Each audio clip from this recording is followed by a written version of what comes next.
Hello, this is Bernie Strom, and welcome to my YouTube channel. Today, we're at Fenway Park in Boston for the game between the Detroit Tigers and the Boston Red Sox.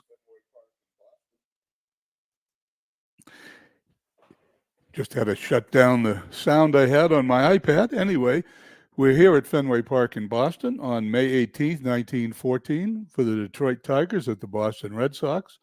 On the screen, you see the starting lineups. Happy to bring you this game. I've been off for about 10 days. I was on vacation. I may be a little rusty. But anyway, we will get to the game here in a moment. Let's go over the starting lineups here for the visiting Detroit Tigers. Donnie Bush will be playing shortstop, batting first. Marty Kavanaugh batting second. Ty Cobb batting third in center field. Sam Crawford, our player of the game. We will be doing a Beatles-style reading on Sam Crawford later in the game in right field, batting fourth. Bobby Veach in left field, batting fifth. George Burns at first base, batting sixth. George Moriarty at third base, batting seventh. Batting eighth, Oscar Stainage catching. And Alex Main is the pitcher for the Tigers. For the Red Sox, Harry Hooper starting in right field, batting first. Steve Yerkes at second, batting second.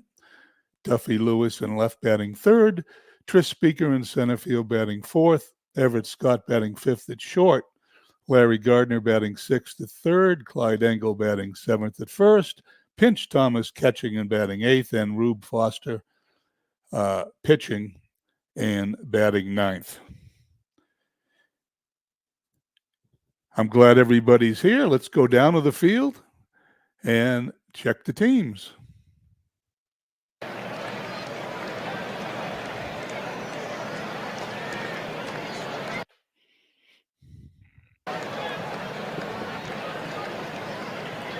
I've changed my screen setup a little bit so we can take a look at the players on the field a little bit better before the first pitch.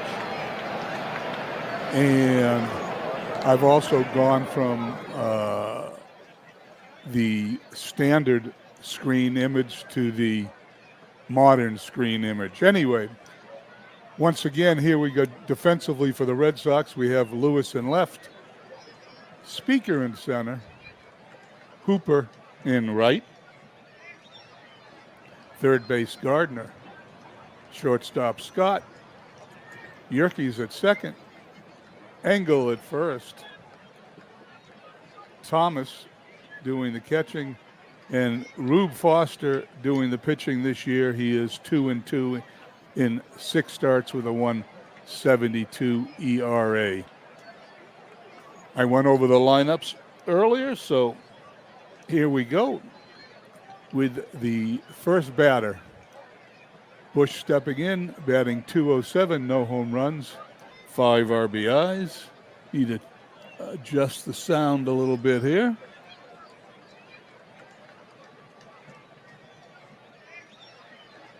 Okay, there we go. Foster looks in at Thomas, gets his sign.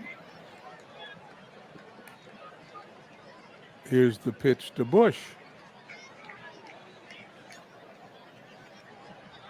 He pops it up to the third baseman. 1 down. Kavanaugh stepping in, batting .274 against Foster. Foster looks in, gets his sign. Here's the pitch. And there's a bunt down the third baseline. Gardner picks it up. He's going to throw to first, and he is safe. Base hit.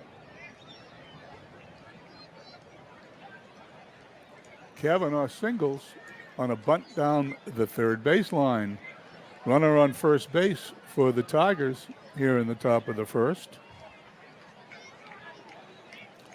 Foster looks over at Kavanaugh. Ty Cobb stepping in, hitting .327, no home runs. 22 RBIs for the season. Foster's pitch. There goes the runner. Here's the throw. It's going to be close. He is safe. And Kavanaugh bunts his way on, steals second on the first pitch. Now the Tigers have a runner in scoring position. Foster checks Kavanaugh. Here's the pitch to Cobb. Cobb hits the ball in the right field. That's going to drop in front of the right fielder, Hooper, for a base hit. The runner is going to hold at third.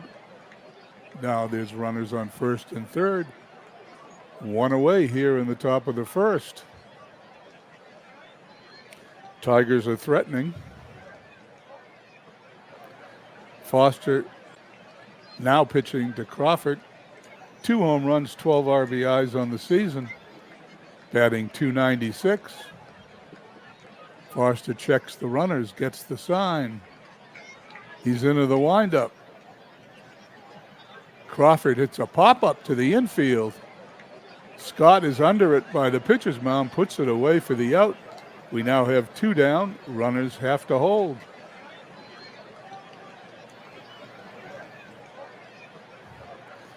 Cobb at first, Kavanaugh at third. Cobb singled. Kavanaugh bunted his way on with a single and stole second. Foster looks into the dugout for some reason. Now he gets the sign from Thomas. He's into his windup. And there's a pop-up in the shallow center field. Scott under that one. He puts it away. And the Tigers come up empty. No runs, 2 hits, no errors as we go to the bottom of the first. Tigers nothing, Red Sox coming to bat.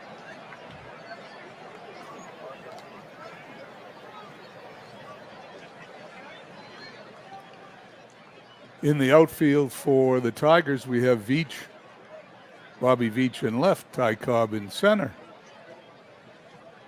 Sam Crawford in right. George Moriarty at third, Donnie Bush at short. Marty Kavanaugh at second. George Burns at first. Oscar Stainage catching. Alex Main pitching. He's 2-2 on the season in 7 games. He's got a .296. Is that what it said? .290 ERA.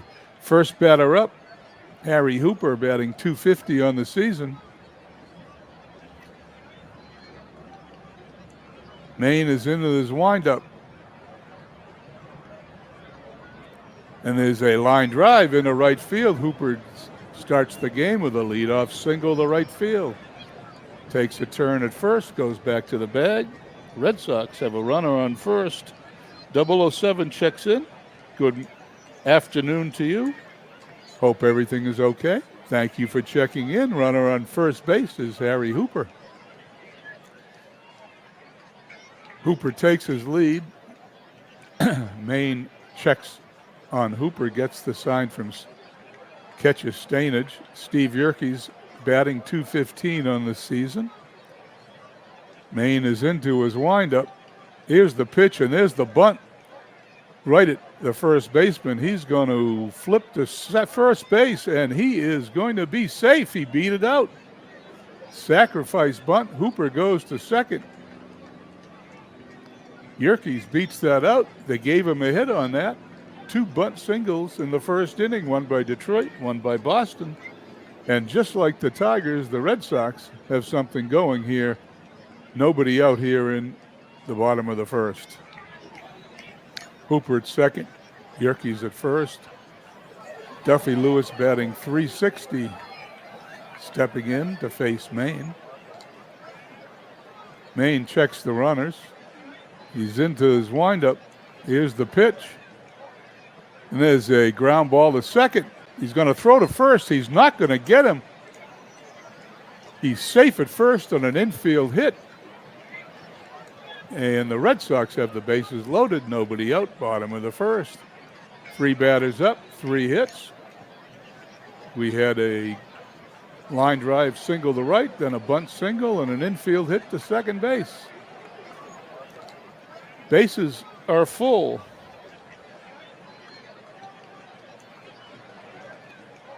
Maine checks at Stainage for the sign, facing the Red Sox top hitter, Tris Speaker, batting .313, 2 home runs, 6 runs batted in. He's into the windup. There's a dribbler in front of the mound. He looks like he's going to be safe. Let's see what it says. No, he's out at home. There you go. Tris Speaker. It's a ground ball. The catcher picks it up, steps on home, gets the first out of the inning. Sometimes it's hard to call the play based on what you see on the screen. You have to read the description. The out-of-town scoreboard is showing other games today. Philadelphia at the Cubs. No score in that game. The Braves and at Pittsburgh, no score in that game. White Sox and Philly, no score in the second inning in that game. Maine now will be facing Everett Scott, a 154 hitter on the season. The base is still loaded, 1 away. Maine is into the windup. And there's a ground ball to first. Over to short for 1. Back to first is a double play. And just like the top of the first inning, Detroit gets out of a jam in the first. At the end of 1, there's no score.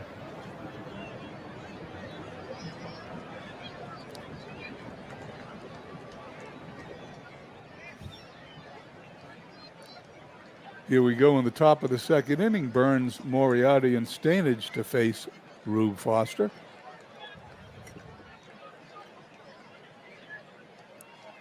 Foster looks in to get the sign.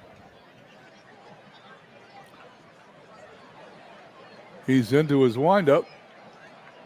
And there's a pop-up towards second base. The second baseman, Yerkes, is under it. Calls for it, puts it away. 1 up, 1 down here in the top of the second.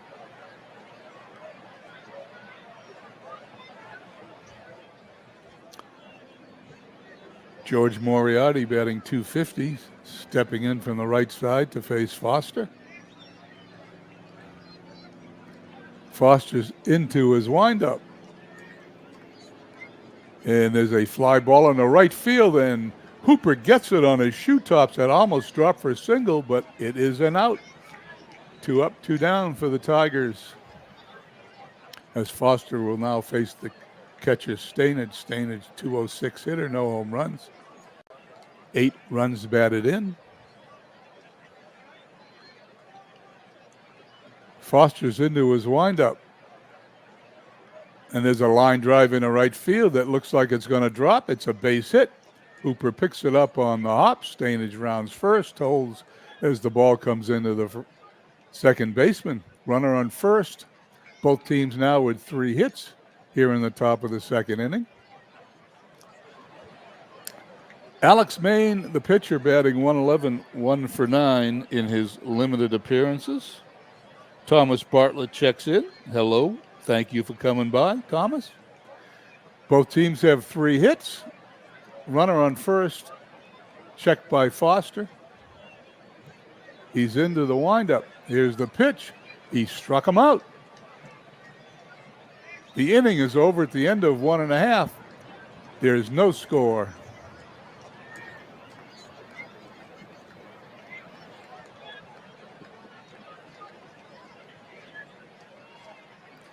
As we go to the bottom of the second inning, Maine will face Gardner, Engel, and Thomas. The out-of-town scoreboard, the Browns at the Yankees in the bottom of the second, no score. The Giants at the Reds, bottom of the second, no score. The Phillies at the Cubs has not started yet. And the Braves and Pittsburgh, no score, bottom of the second. White Sox at the A's, also bottom of the second. And the Cleveland Naps at the Washington Senators. Washington leads 1-0. Okay, Maine looks in, gets the sign. He winds, he fires. Gardner hits it. It's going to be in the gap. It's going to go all the way to the wall. Gardner's going to round second. He's going to hold up with a double as the ball gets thrown in. Looked like he could have gone for 3, but he held up with a double. The Red Sox have the lead runner in scoring position on here in the bottom of the second. Maine will face Engel, who's batting .208, no home runs, 7 RBIs. Gardner takes his lead off a second.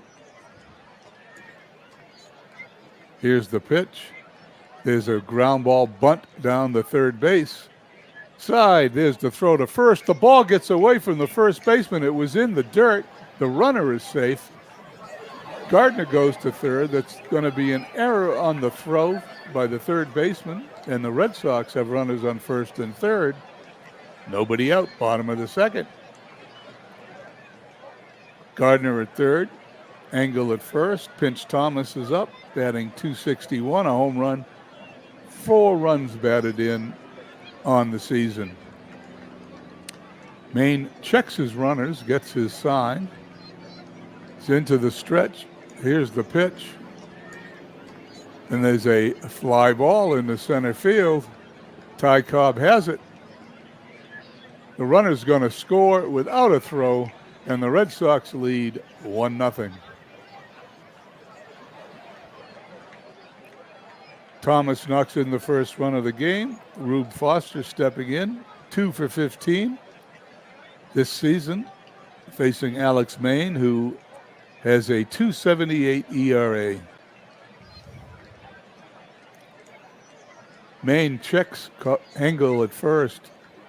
Here's the pitch, and there's a bunt down the first baseline. He's going to be out. Engel's going to go to second. Sacrifice is successful. 2 outs, but there's a runner now in scoring position for Harry Hooper, the top of the lineup, who's batting .258. Hooper singled his first time up. Maine checks Engel. Here's the pitch to Hooper. Fly ball in the right field. He has it for the out. And as the end of the second inning, Red Sox do score a run on 1 hit. At the end of 2, Boston leads 1-0.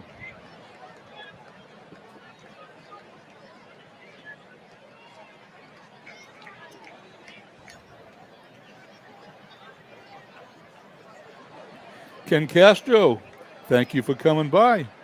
Always nice to see you. Enjoyed our chat last night with Beatles. However, I was in bed listening. I fell asleep. I had to listen to it again this morning. Okay, here we go. Top of the third. Red Sox lead 1-0. Big clue. Glad to have you stop by. I hope everybody's having a great Saturday along with you also. Okay, here for Detroit, top of the order, Bush, Cavanaugh, and Cobb. Bush 0 for 1 today. Foster gets his sign. He's into his windup. Here's the 3-2 pitch, and he is out swinging, 1 down here in the top of the third.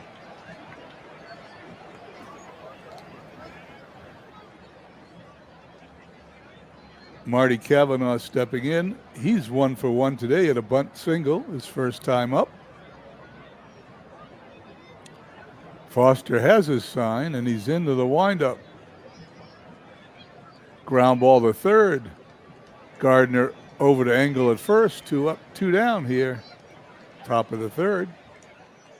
Ty Cobb batting .333, who also singled his first time up but was left on base.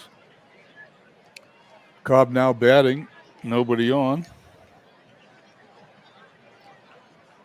Foster's into his windup. And there is a ground ball in the center field. Base hit. Cobb is 2 for 2. He takes a wide turn at first, holds up as the ball comes back into Yerkes at second. Ty Cobb at first, on first. Sam Crawford, our Beatles player of the game. Later in the game, we will do a Beatles reading from the encyclopedia. He led me to buy for $6. One of the best buys I've made all year. Cobb takes his lead off of first. Foster gets his sign from Thomas. Crawford bangs his bat on the plate. Here's the windup. Here's the pitch. There goes Cobb to second. It looks like he's going to be out, and he is caught stealing. Ty Cobb makes the third out of the inning. The end of 2.5. Red Sox 1, Tigers nothing.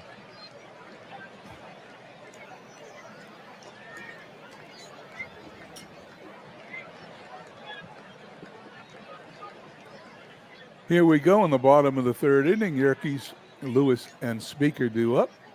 Yerkes 1 for 1 today. Maine into this windup. And there's a bounding ball to third. Over to first. They've got him by steps. Moriarty throws to Burns for the out. 1 up, 1 down here in the bottom of the third. Duffy Lewis also 1 for 1 today, batting .368 to face Maine, who has the sign. He's into the windup as a fly ball in the center field. Ty Cobb moving in on it. Under it, puts it away. 2 up, 2 down.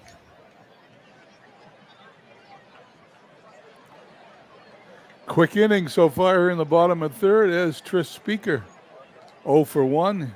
He hit a little dribble in front of the mound. Stainage picked it up, stepped on home to force out the runner at third in the first inning. Here's Maine's pitch to Speaker. He hits a bounding ball to short. Bush up with it. Over to Burns. Speaker out by several steps. And at the bottom of the third, there is still a 1-0 score. Red Sox lead 1-0.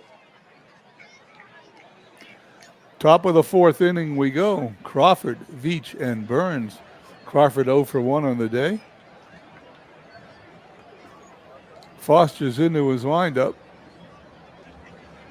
And that's strike 3 called. Crawford didn't even take that bat off his shoulder. As the Red Sox throw the ball around the infield, up to the plate steps Bobby Veach, who is 0 for 1 today, batting .288 on the season. Foster's pitch.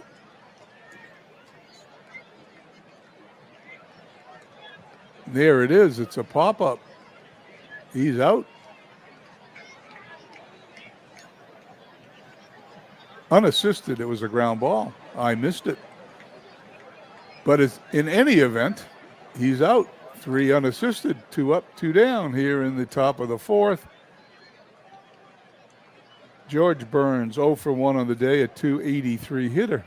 Foster going through this top of the fourth pretty quickly. There's the pitch. Bounding ball to Yerkes at second.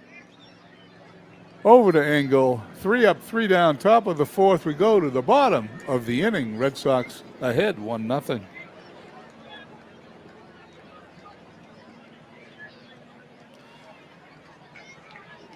Beatles eternally, thank you for coming by. Thanks for your chat last night. I did fall asleep halfway through. I heard it, but I wasn't conscious, so I had to re-listen to the second half of the show this morning. Okay, here we go. Bottom of the fourth inning.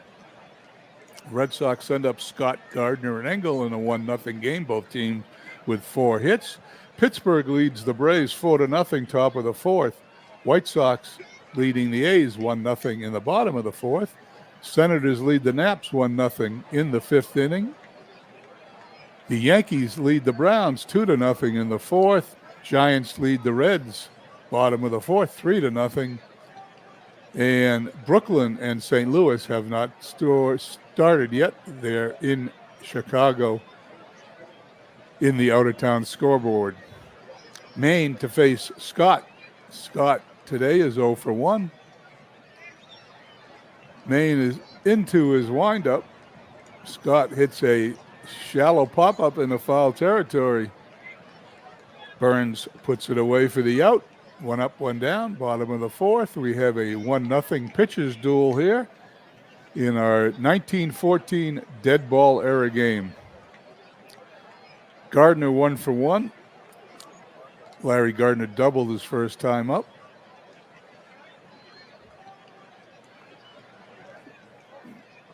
Maine is into the windup, and there's a hit right back to the mound. Not even close. Burns gets him for the out. 2 up, 2 down. Clyde Engel stepping in. He sacrificed his last time up, batting .208. Nobody on. He won't sacrifice now. Here's Maine's pitch. Bounding ball to third. Moriarty up with it. Over to Burns for the out. 3 up, 3 down, bottom of the 4th. Score remains 1-0 as we head to the top of the 5th inning.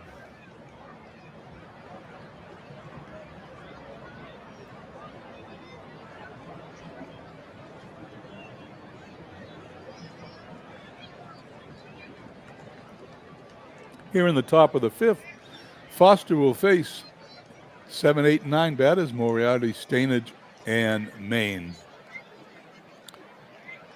Foster's pitch, and there's a little dribbler to the left of the first baseman, left of the pitcher. He picked it up. It was too slow. The throw to first was too late, and there's an infield hit. Moriarty on first base with the leadoff infield single. Stainage stepping in, 1 for 1 on the day. Foster checks Moriarty. Here's the pitch. There goes the runner. There's the throw. He is out. And Thomas throws out his second runner of the day. 1 out. Stainage still up. Here's the pitch. Bounding ball. Engel tosses to Foster for the out. 2 down now in the top of the 5th. The pitcher Maine, 0 for 1, 1 for 10 on the season. Here's the 0-2 pitch. Called strike 3. The inning is over. Halfway through the game, Red Sox lead 1-0.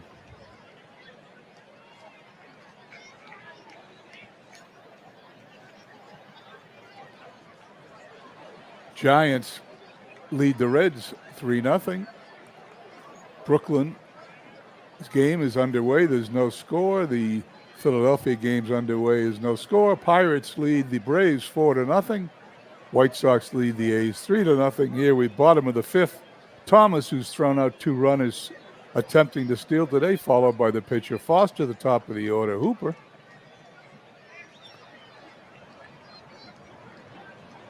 Here's the pitch.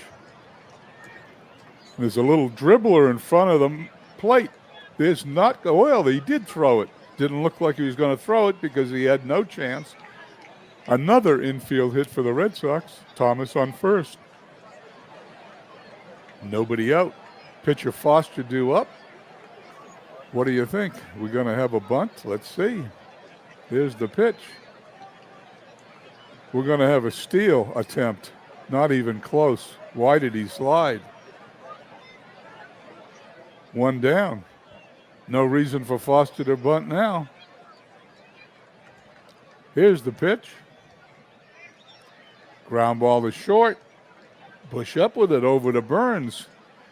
2 down here in the bottom of the 5th inning. Harry Hooper 1 for 2, stepping in, batting .256 on the season. Maine's pitch to Hooper. Ground ball to short. He's going to throw to first for the out. Quick inning after that infield hit to the pitcher. At the end of 5, 1-0 Red Sox. We're really going through this game. This game is moving quickly. Bush, Kavanaugh, and Cobb due up to face Foster. Foster, today's game, has pitched 5 innings, allowed 5 hits, no runs, struck out 4, walked no one, has an ERA of 1.56. Here's the pitch, and he walks him. Leadoff runner on for the Tigers here in the top of the 6th inning. Kavanaugh, 1 for 2 on the day. Bush takes his lead. Foster gets his sign. Here's the pitch. There's a bunt right back to the mound. He's going to throw to first. It is a sacrifice. Bush goes to second. Tying run on second base for the Tigers with none other than Ty Cobb, who's 2 for 2 up.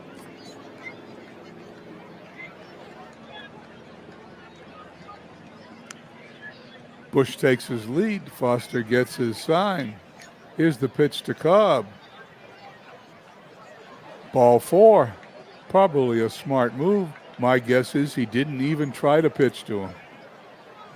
Runners now on first and second. 1 away.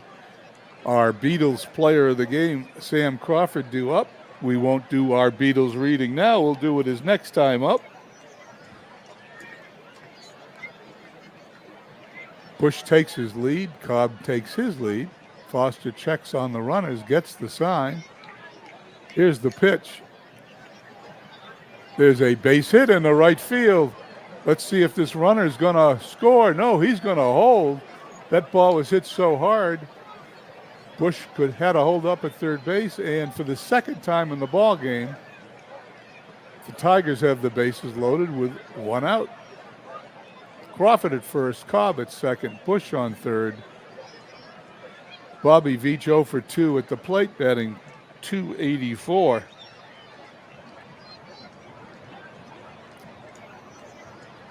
Infield playing at double play depth. Foster gets his sign. He's into the pitch. No, the infield was playing in. There's a fly ball to right field. Hooper puts it away, throws to the cutoff man. Bush holds at third. There's 2 outs now. Still no score. Now with 2 outs, the infield will play back. Bush at third, Cobb at second. Crawford at first. Pinch hitter Hugh High due up, batting 100, 3 for 30 on the year. Not sure why he's pinch hitting. My guess is because he's a left-handed batter, and we're getting later in the game. Foster has the sign. Here's the pitch. He walks him, and the tying run will score on a base on balls. Bases loaded, still Moriarty up, 1 for 2 on the day, 255 on the season. Tigers have a chance to go ahead. Here's the pitch, and Foster walks him. Tigers take a 2-1 lead as the Red Sox give the Detroit Tigers 2 runs here in the top of the 6th on base on balls. Yesterday's game, actually 2 days ago, yesterday's game was rained out. Saturday's game, the Red Sox allowed 1 earned run, lost 3-2 because their second baseman, Steve Yerkes, made an error, allowed 2 unearned runs. Red Sox have a 2-game lead in first place, but if they keep playing like this, it won't hold. Bases still loaded. Crawford at third, High at second, Moriarty at first. Stainage 1 for 2. Here's the pitch. Ground ball to third.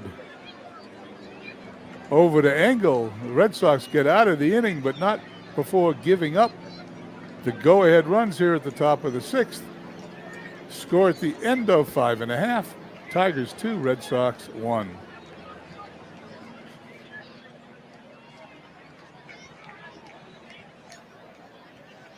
We go to the bottom of the 6th inning. Yerkes, Lewis, and Speaker due up to face Maine. Maine today's pitched 5 innings, allowed 5 hits. No earned runs, struck out nobody, walked nobody.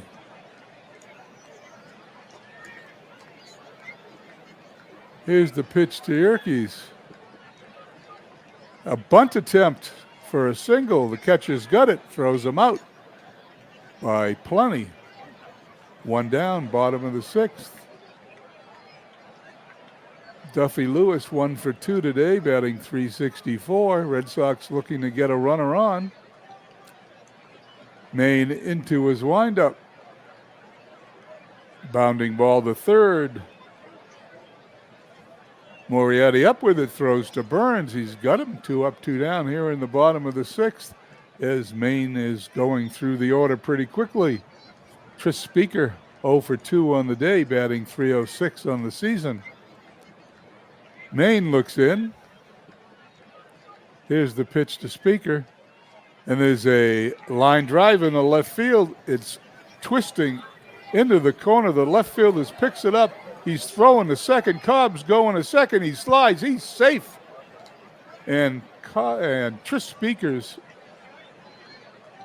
I confused him with Cobb. You'll have to forgive me. Tris Speaker's speed legged out a double here in the bottom of the sixth.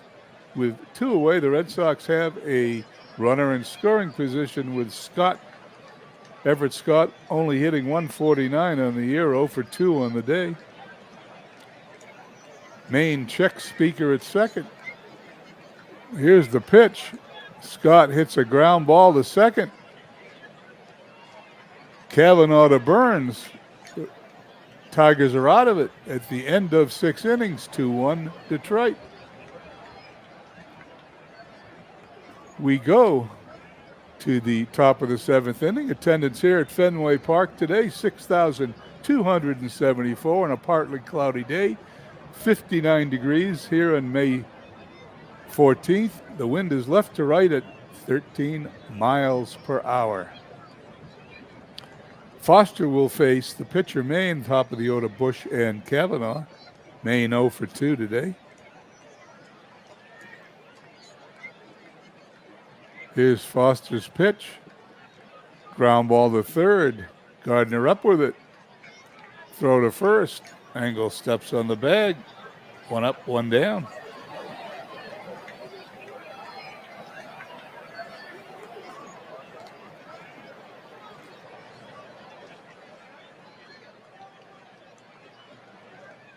Donnie Bush stepping in 0 for 2, 204 hitter. Foster's into the windup. And there is a pop-up. First baseman going towards the stands, puts it away. And if you could have guessed who was going to catch that ball by watching the ball on the screen, you're a better man than I. I had to read it on the live play-by-play. 2 up, 2 down.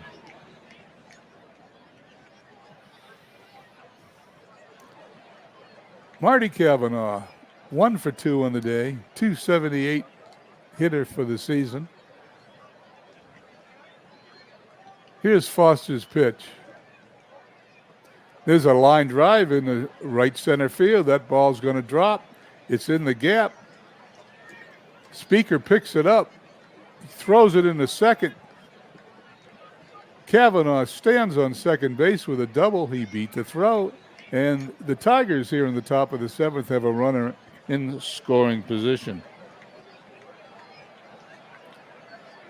Kavanaugh on second represents an insurance run for the Tigers.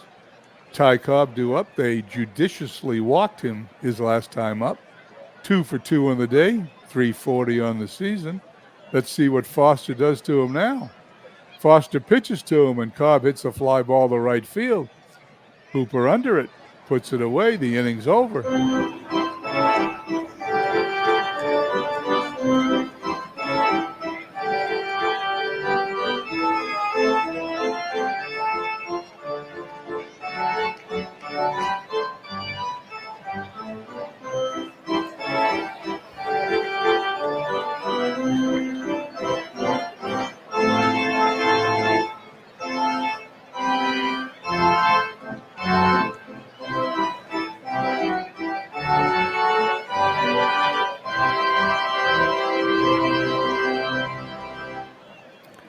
As we go to the bottom of the 7th inning, the out-of-town scoreboard, Philadelphia behind to the White Sox 4-0 in the 9th inning.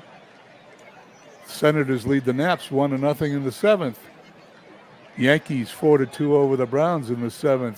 Giants 5-4 over the Reds in the 7th. St. Louis leading Brooklyn 4-2 in the 4th. Cubs ahead of the Phillies in the 7th. And Pittsburgh leading the Braves 5-1. Gardner, Engel, and Thomas due up here for the Red Sox here in the bottom of the 7th inning.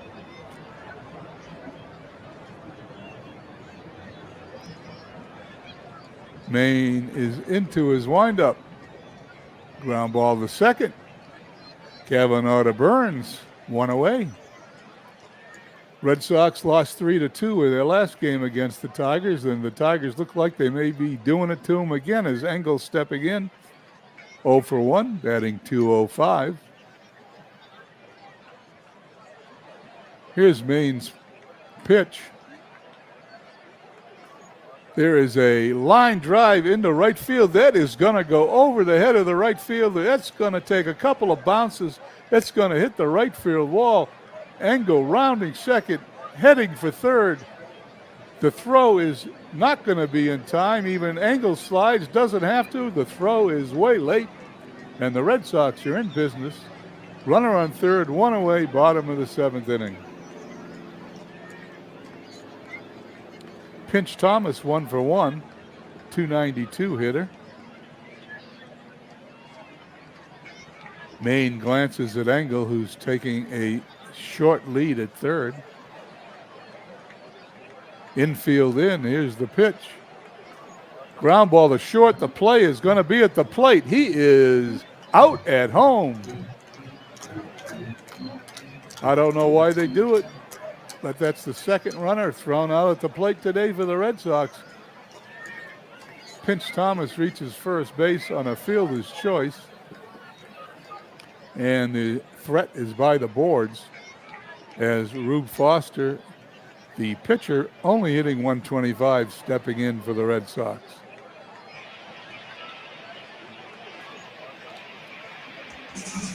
Fly ball in the center field. Cobb under it. Puts it away for the third out of the inning. At the end of 7, Tigers lead 2-1.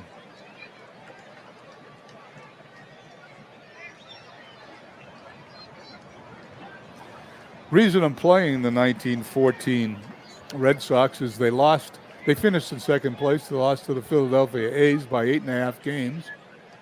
And although I played the 1912 Red Sox, which was my first dead ball season, the reason I played them, they were such a good team, I didn't think I could follow them up. I was wrong.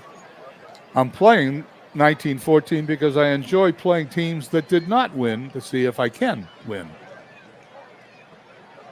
After a sip of water, we go to the top of the 8th inning, where Foster will face Crawford, Veach, and Gaynor, the first baseman. Crawford, who is the Beatles' eternally player of the game. I hope you'll bear with me. I hope I don't lose too many people here. Sam Crawford, reading from Baseball's Biographical Encyclopedia. Sam Crawford was born in 1899.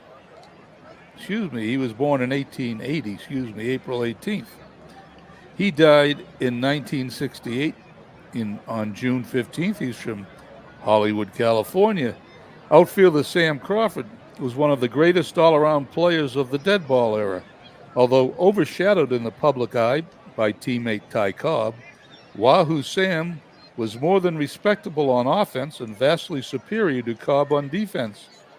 Crawford's 309 career triples are a record that will stand forever unless baseball undergoes a revolutionary change. With today's ball in today's ballparks, the triple is the rarest of all hits. Now only 2% of all major league hits are triples. Batters are 4 times more likely to hit a home run than a triple. In 1914, however, Crawford cracked 26 three-base hits, which is the year we're playing now. Nearly 6% of all hits in the major leagues were triples, and batters were 3 times more likely to triple than hit home runs. Even allowing for the relative prevalence of triples at the time, it's remarkable that Crawford reached double figures in triples 17 consecutive seasons and led his league in this category 6 times. Nicknamed for his hometown of Wahoo, Nebraska, Crawford left school after the 5th grade to learn the barbering trade, played for several semi-pro Nebraska teams, and beginning his professional career in 1899 with the Canadian League's Chatham Reds. Before the year was out, he moved up to the Western League, hit .333 in 60 games, and was purchased by the National League Cincinnati Reds, for whom he hit .307 in 31 games, batted in 20 runs. Crawford's hitting fell off sharply in his sophomore season, although he did bang out 15 triples to begin his streak. Back on track in 1901, he hit .330 with 104 RBIs and 16 home runs, a career high, a league best. When he hit .333 with a league-leading 22 triples in 1902, he was established as one of the NL's best young hitters. The American League had declared itself a major league in 1901 and set about luring National League stars into the fold with promises of higher salaries. A contract offer of $3,500, considerably more than the Reds were paying, convinced Crawford to become a Detroit Tiger, although he had unwisely signed a contract with Cincinnati as well. In the ensuing settlement reached by the two leagues, Crawford was awarded to the Tigers over the bitter objections of the Reds. He proved a bargain in 1903. He hit .335, knocked in 89 runs, smacked 25 triples, an AL record for nearly a decade. Ty Cobb arrived in Detroit in 1905 and soon eclipsed Crawford at the plate. By 1907, many regarded Cobb as the preeminent player in the American League, but he was a troubled and difficult individual. For years, Detroit manager Huey Jennings played Crawford a natural right fielder with a powerful arm in center. Jennings assigned Cobb to right field because Cobb and left fielder Marty McIntyre hated each other, and neither would call for a fly ball hit between them. Now, see, those are the things you don't see in today's baseball and why I love dead ball so much. Cobb didn't dislike Crawford. No one did, but Cobb was so jealous of him that he led an enmity of sorts. Crawford seemed to do things naturally that Cobb worked hard to accomplish. Most of all, Cobb envied Crawford's popularity, which nothing short of a total makeover of Cobb's personality could help him attain. Nevertheless, Cobb and Crawford soon became the league's most potent 1-2 batting punch in 1907. They led the Tigers to the first pennant. Crawford hit .323 and led the league in runs scored. Cobb led the league in hits, total bases, RBIs, batting average, stolen bases. Detroit lost the World Series to the Cubs in 5 games. The Tigers repeated as champions in 1908, but again fell to the Cubs in the Fall Classic. Crawford led the league that year with 7 home runs, finished second to Cobb with 184 hits, 270 total bases, 80 RBIs, a .311 batting average. Detroit won its 3rd straight pennant in 1909. Crawford led the league with 35 doubles and finished second to Cobb with 266 total bases. After the 1909 season, Cleveland owner Ernest S. Barnard built a 40-foot right field wall at League Park, announcing, "I'm going to stop Crawford from hitting home runs in our park." Crawford accepted the challenge, telling reporters that he would indeed smack one over the barrier. On one of the Tigers' first visits to Cleveland in 1910, he proved to be as good as his word. From 1910 to 1915, Crawford led the league in triples 4 times. He led in RBIs 3 times, topped 100 in 5 of the 6 years, but despite The best efforts of Crawford and Cobb, the Tigers' poor pitching prevented them from winning another pennant. Ty Cobb campaigned to have him enshrined in the Hall of Fame, and he succeeded in 1957, 40 years after he retired.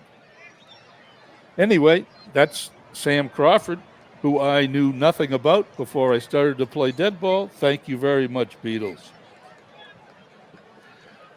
Now, where am I? Crawford, Veach, and Gaynor to face Foster. It would be appropriate if Crawford, who is 1 for 3 today, tripled. And here's the pitch. He's not going to accomplish it because he hits the ground ball to short over to first. 1 up, 1 down. Foster now facing Veach. The Biographical Encyclopedia said that Detroit's pitching was bad, but it's not bad today. They lead 2-1 here in the top of the 8th. Foster into his windup, and there's a fly ball in the right field.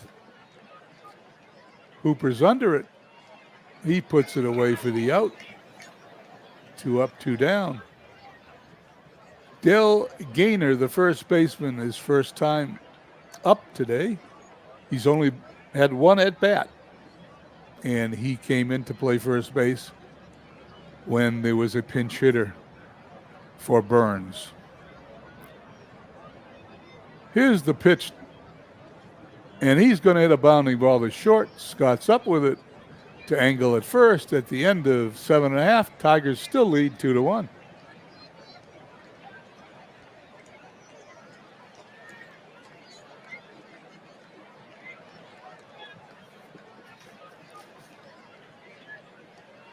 Bottom of the 8th inning. If the Red Sox are going to do something, they're going to have to start now with the top of the order. Hooper, Yerkes, Lewis due up. Hooper 1 for 3. Also a member of baseball's Hall of Fame. Here's the 3-2 pitch. Bounding ball to shortstop. He's up with it. Over to Gaines at first. 1 up, 1 down. Gaynor, not Gaines. Sorry for the mispronunciation. Yerkes, who was responsible for the Red Sox losing their last game, booting a ball at second base, allowing 2 runs to score. Red Sox lost 3-2. Today he's 1 for 3. Maybe he can make it up. Here's the pitch. And there's a ground ball to short. Bush up with it. Over to Gaynor again. 2 up, 2 down. Bottom of the 8th inning. Duffy Lewis batting .360.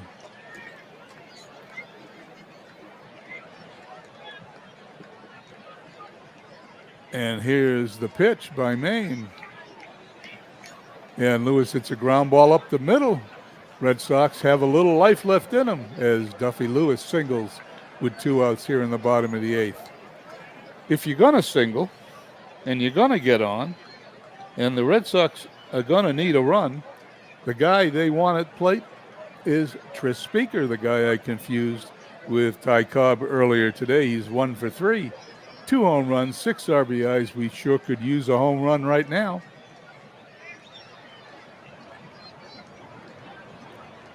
Lewis takes his lead. Here's the pitch. He's going to second. There's going to be no throw. I was holding my breath because with that lead, he could have thrown him out. Tying run at second base in the form of Duffy Lewis, Tris Speaker. Staring at Maine. Alex gets the sign. Here's the pitch. Speaker hits a ground ball to first baseman Garnier. He's going to step on the bag unassisted. The Tigers are out of the inning as we go to the top of the 9th. Tigers lead 2-1.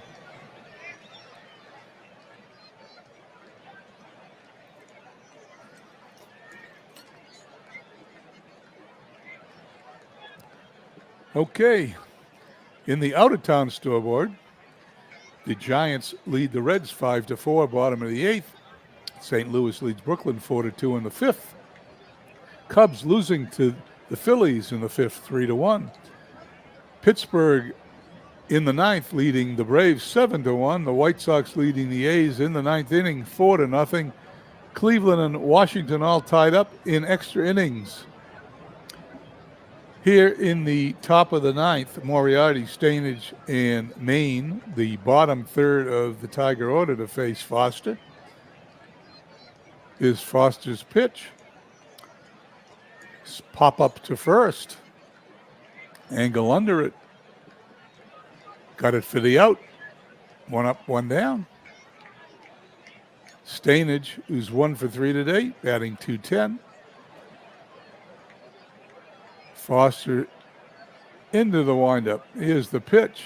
Ground ball right back to the mound. Foster up with it. Over to Engel. 2 up, 2 down here in the top of the ninth as we move along quickly. Less than an hour, and we did have that Crawford reading. Quick game, 2-1, Tigers. The pitcher is due up, but we have a pinch hitter, Harry Heilman, his first time up today and first time up this season. Foster looks in. Here's the pitch. He is out. Ground ball. 5-3. That's the inning. We head to the bottom of the ninth. The Red Sox trailing 2-1. Let's see who we have in pitching for the Tigers. It is his first appearance. Pug Cavett. He pitched in one game this year, but he has, this is it, I guess. He pitched in 4 innings for the Tigers at 19-11. So we don't know anything about him. He's going to face Scott, Gardner, and Engel here in the bottom of the ninth inning. Red Sox need a base runner. Scott 0 for 3 today. Here's the windup. Here's the pitch. And as you would not want to do if you were the Detroit Tigers, you walk the leadoff runner.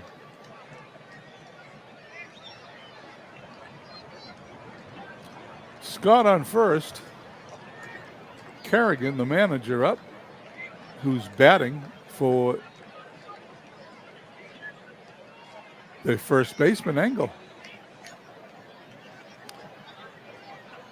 He's 6 for 29, batting .207 on the season. Let's see what happens.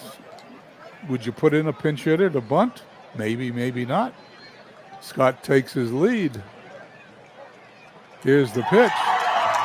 You do not put in a pinch hitter to bunt. He singles up the middle, base hit. There's a slide at third base to throw. He's safe at third. Scott is now on third base. Kerrigan on first. Red Sox have no outs here in the bottom. Okay, I made a mistake as I glanced down. Klein angles up. So who did Kerrigan hit for? Kerrigan hit for the third baseman. Kerrigan hit for Gardner. Now Engels up, batting .215. Kerrigan on first. Scott on third.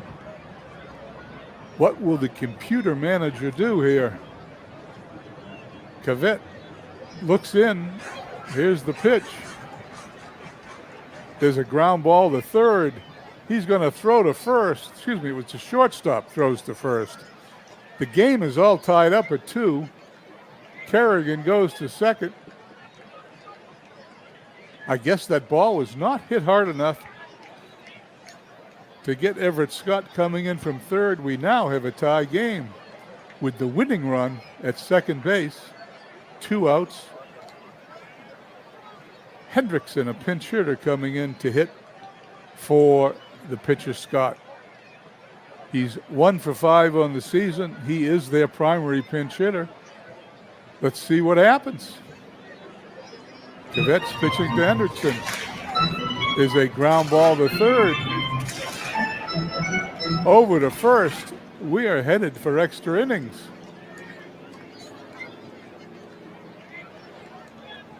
We are not headed for extra innings. That's 2 outs. I had the outs wrong. Well, I might not be any good as an announcer, but I'm really happy that Katie is up. Hit Katie 3 for 12. He's pinch hitting. Red Sox have sent up 3 out of the 4 hitters today have been in the 9th inning, have been pinch hitters. Kerrigan hit for the third baseman, Gardner. Hendrickson hit for the catcher, Thomas, and now Katie's hitting for the pitcher. I finally got that straight. Runner on third represents the winning run. Cavett has Kerrigan on third. Here's the pitch. Fly ball in the center field. Cobb looks like he's going to put it away for the out. He does. Now we head for extra innings. We're all tied at 2 going into the top of the 10th. Okay, let's see who Kelly is. Ed Kelly pitched 2 games for the Red Sox this season, 1.2 innings. He's allowed no runs. He hasn't struck out anybody. He also hasn't walked anyone. He will be facing the top of the order, Bush Vitt, who came in to play second base, and Ty Cobb.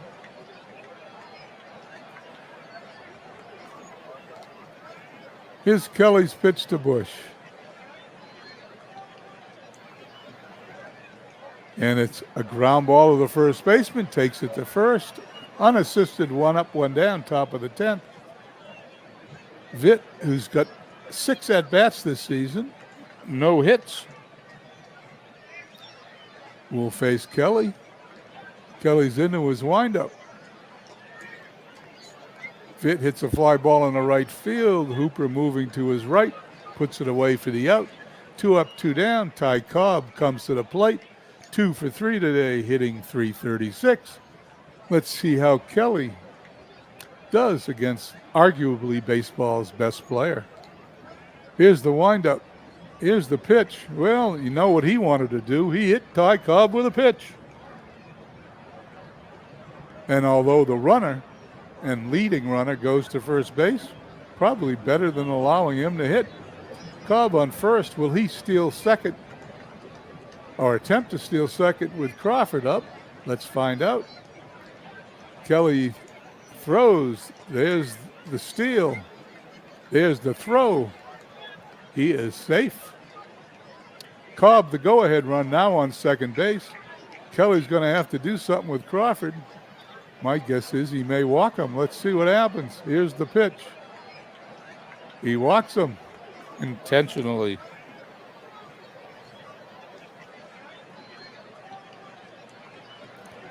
We are having a hell of a game, Beatles. Very exciting. Runners on second and first. Cobb and Crawford, Detroit's best players. Veach, who is 0 for 4 today, 275 hitter, will face Kelly. Kelly winds. He fires. The ball gets past Kerrigan. The runners are going to move up to second and third. That is a wild pitch. Untimely. However, if they can get Veach out, we won't have a problem. Kelly now has 2 runners in scoring position. He winds. He fires. He intentionally walks Veach. The bases are loaded. For the first baseman, Gaynor, 0 for 2 on the season, 0 for 1 on the day. He's a defensive replacement. Let's see what Kelly does with him. Here's the pitch. Ground ball to second. It's in the right field for a base hit. 1 run scores. 2 runners are going to score. And Detroit has a 4-2 lead as Del Gaynor singles into right field just by the second baseman. And Detroit has a 4-2 lead. 2 runners still on. This isn't over yet with Moriarty up. 1 for 3 on the day. Here's Kelly's pitch. He walks him. Bases loaded. I'd take him out, but I'm not managing the team. Bases loaded. Here's the pitch. Fly ball into right field. Hooper puts it away for the out. The inning is over, but not before the Tigers score the go-ahead run. They lead 4-2 going into the bottom of the 10th.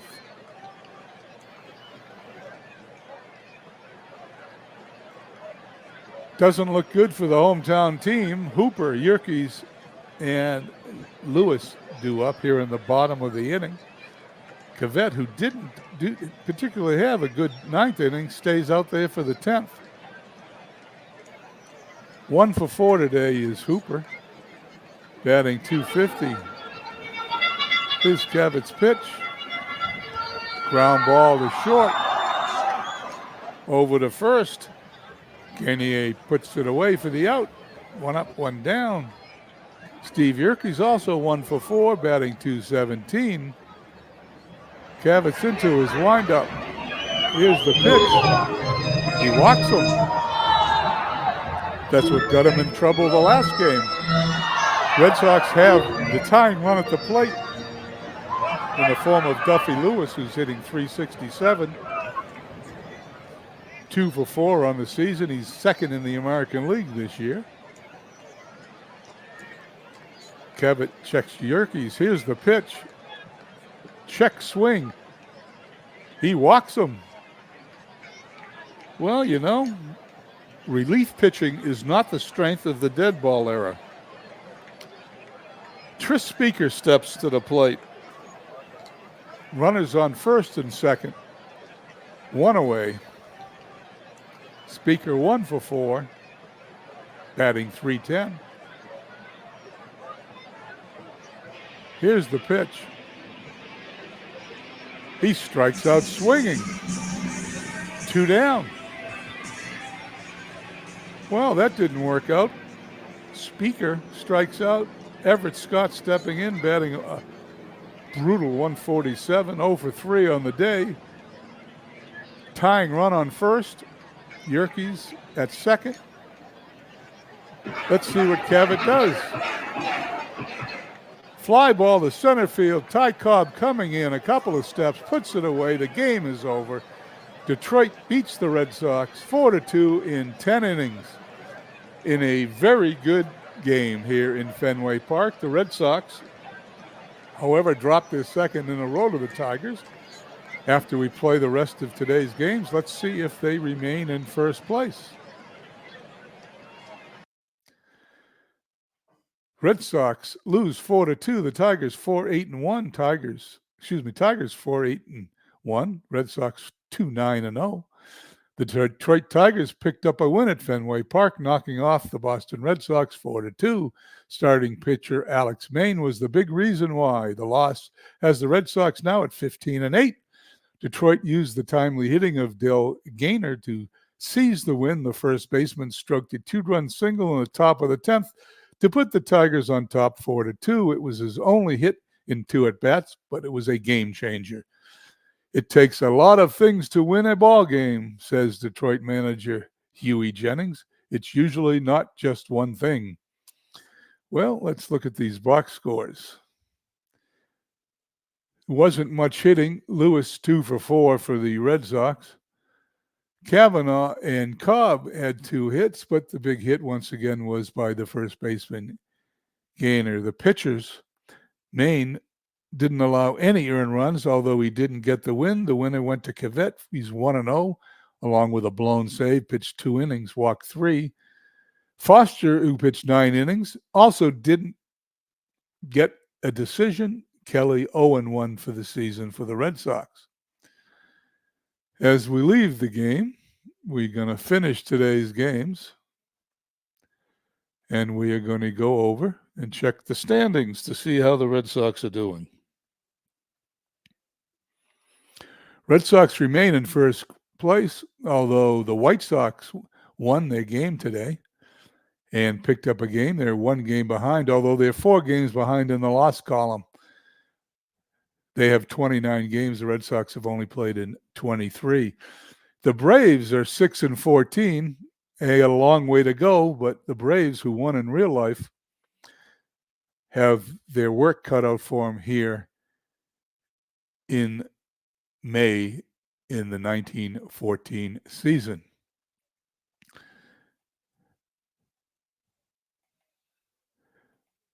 Going over to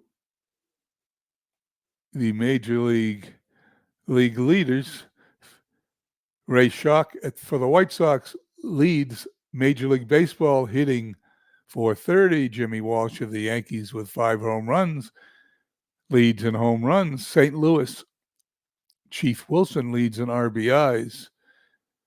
Rube Benton of the Reds has 5 wins. Rip Hagerman of Cleveland has 6. Dutch Leonard of the Red Sox has an 0.60 ERA. And strikeout leader Willie Mitchell of the Cleveland Naps. For the Red Sox, Lewis leads the team batting .367, Speaker at .307, home run leader. Speaker with 2, RBI leader Lewis with 10. Collins and Leonard have 5 victories for the Red Sox. Leonard, of course, has that league-leading 0.60 ERA with 36 strikeouts. Well, there we go. That's today's game. I want to thank everybody for stopping in and watching the extra inning loss by the Red Sox today. As I check here, we've got SGJ Jamie. Thank you for checking in. Michael Silver, thank you for stopping by. Always thank Ken Castro and Beatles Eternally for coming by. 007 was here. Big Clue, thank you very much. Am I missing anybody as I'm scrolling forward? I think I got everybody. Did I mention Ken Castro? If I didn't, I'll mention him again. I hope someone else comes on a little later today. I'd like to watch a little baseball. Anyway, I want to thank everybody for coming in. We'll see what happens with the Red Sox in the 1914 season a little later in the week. Wednesday, Thursday, we'll check out the schedule and we will stream another game. In the meantime, hope everyone has a wonderful Saturday and a wonderful weekend, and catch you later on someone else's game here on YouTube. Have a nice weekend.